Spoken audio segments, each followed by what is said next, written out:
27년 만에 협상 테이블에서 다시 만난 미국과 일본.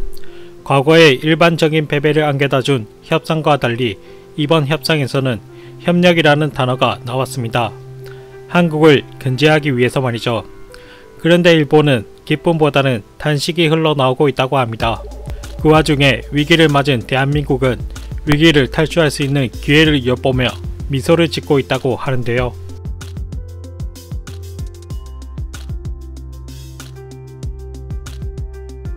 (27년) 전인 1986년 미국은 자신들이 최초로 발명한 반도체 메모리의 패권을 일본이 빼앗아가자 미일 반도체 협정 테이블에 일본을 앉혀놓고 일반적인 협정 계약서를 들이밉니다.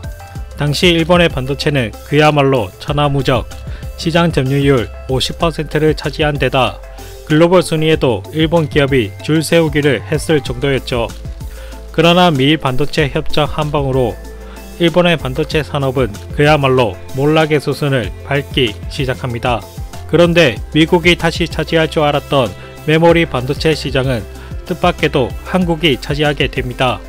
미국이 일본과의 반도체 대결에서 밀려나자 생산 라인을 철수시켰기 때문에 그 빈자리를 한국이 빠르게 메꾸면서 공백이었던 반도체 파일을 한국이 그대로 흡수했기 때문이죠. 그런데 미일 간의 반도체 협정이 있은 후 27년이 지난 지금 미국과 일본은 다시 한번 미일 간의 반도체 협정 테이블에 앉았습니다. 이번에는 중국의 반도체 굴기를 견제하고 시장의 선두에 서고 있는 한국을 견제하면서 공급망 다각화를 꾀하기 위해서입니다. 과거와 달리 뒤바뀐 미국의 태도에 일본은 기쁨보다는 탄식이 나오고 있다고 하는데요. 과거에는 일본의 기술력이 뛰어나서 미국이 견제를 했다면 이제는 미국이 일본의 기술력은 견제 대상도 안되기 때문이라고 생각하기 때문입니다. 미국의 압박으로 일본 반도체의 세계 석권에 대한 도전과 야심이 실패로 이어졌었다. 그런 과거를 둔 미국과 일본이 손을 잡는 것은 경제안보 측면에서 반도체가 갖고 있는 중요성 때문이다. 양국 모두 대만과 한국에 쏠린 무게 중심을 걱정하며 공급처 다각화 노력을 하고 있다. 하지만 미국이 일본과 기꺼이 협조하겠다는 건 일본 산업이 지금은 미국에 위협적이지 않다는 반증이다. 일본 니케이 신문이 이런 푸념을 하는 데에는 현재 미국의 웨스턴 디지털이 일본의 키옥시아에 합병 제안을 했기 때문입니다. 낸드 플래시를 주력 생산하는 일본의 마지막 반도체 생산 기업인 키옥시아는 일본 반도체 산업의 마지막 자존심이기도 합니다. 이들이 합병하게 되면 점유율 면에서 삼성을 근소한 차이로 제치고 1위로 올라설 수 있게 됩니다. 그렇게 되면 삼성은 점유율 2위, SK하이닉스는 4위로 밀려나게 됩니다. 규모의 경제를 달성해야 하는 반도체 시장에서 합병으로 인한 규모의 확장은 변수가 적은 반도체 시장에서 주요 전략으로 손에 꼽힙니다.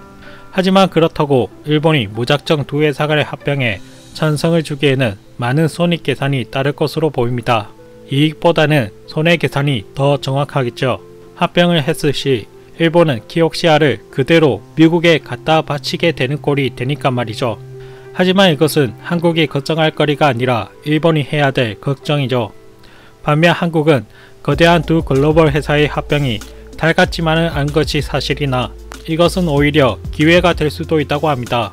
낸드 플래시의 경우 이미 치킨 게임 중에 있기 때문에 경쟁자 수가 줄어들면 오히려 죽어가던 낸드 플래시 시장이 활성화될 수도 있기 때문이라고 합니다. 거기다 떨어진 가격까지 소폭 회복할 수 있는 기점으로도 보고 있습니다. 하지만 위기는 여기서 끝이 아니라는 점이죠. 현재 전 세계는 글로벌 경제 침체로 전자기기 수요가 줄면서 반도체 수요도 덩달아 줄어들어 반도체 기업들이 버티기 모드에 들어섰습니다. 이런 상황 속에서 각 반도체 회사들은 감산을 결정하며 숨고르기에 나섰습니다. 키옥시아의 경우 이미 작년에 플래시 메모리 생산 30%를 감축하기로 공식 발표를 했으며 미국 마이크론 역시 설비 투자를 30%를 줄이겠다는 발표로 감산을 결정했습니다. TSMC 역시 자신들이 가진 생산 능력을 모두 쓰지 않을 수 있다며 직간접적으로 감산 결정을 발표했습니다.